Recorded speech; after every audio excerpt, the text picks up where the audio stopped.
ABP माझा, Ramtek, Nagpur.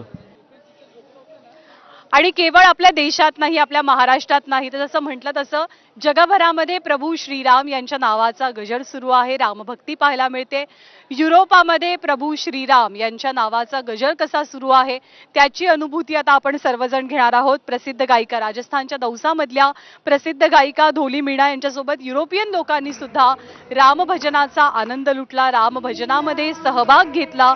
European नागरिकांचं चंदनाचा टिळा लावून स्वागत केलं गेलं. त्यामुळे भारतासह परदेशात सुद्धा प्रभू श्रीराम यांच्या नावाचा गजर ऐकू येतोय. आणि अयोध्येतली एक विशेष बाब इथे उल्लेख करावीशी वाटेल की इथे इंटरनॅशनल मीडिया, आंतरराष्ट्रीय पत्रकार सुद्धा खूप मोठ्या संख्येनं आलेले आहेत. उत्सुकता आहे त्यांना सुद्धा की हा सगळा सोहळा कसा संपन्न होणार आहे.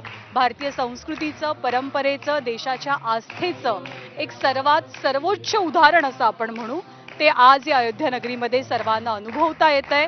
आणि त्याचीच अनुभूती घेण्यासाठी देशभरातनं, जगभरातनं भाविक अयोध्येमध्ये दाखल होत आहेत.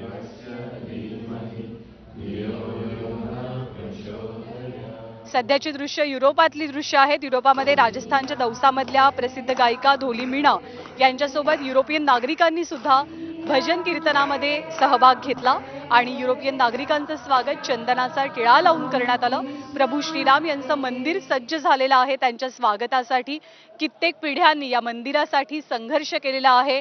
खरं तर अगदी काल परवापर्यंत, काही वर्षांपर्यंत केवळ अशक्यप्राय वाटणारी गोष्ट आज सत्यात उतरलेली आहे. याचा प्रत्येक रामभक्ताला आनंद आहे. आपला देश रामाचा म्हटला जातो, आपला देश कृष्णाचा म्हटला जातो आणि याच राम आणि कृष्णाच्या भक्तीचा अनोखा संगम आज शरयू तीरावरती अयोध्या नगरीमध्ये आपल्याला पाहायला मिळतोय.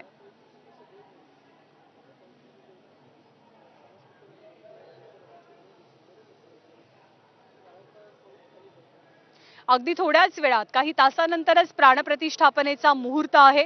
पंतप्रधान नरेंद्र मोदींची प्रमुख उपस्थिती असेल. प्रभू श्रीराम यांचं मंदिर अभूतपूर्व, अद्भुत पद्धतीनं सजवण्यात आलंय. रांगोळ्यांच्या पायघड्या आहेत. देशी फुलांची आरास प्रभू श्रीराम यांच्या स्वागतासाठी करण्यात आलेली आहे. आणि खास करून जरबेराची फुलं, झेंडूची फुलं, ऑर्किडची फुलं, शेवंतीची फुलं यांचा वापर या सजावटीमध्ये करण्यात आलाय. 2 ते 3 दिवस ही सजावट टिकणं खूप गरजेचं आहे. त्यामुळे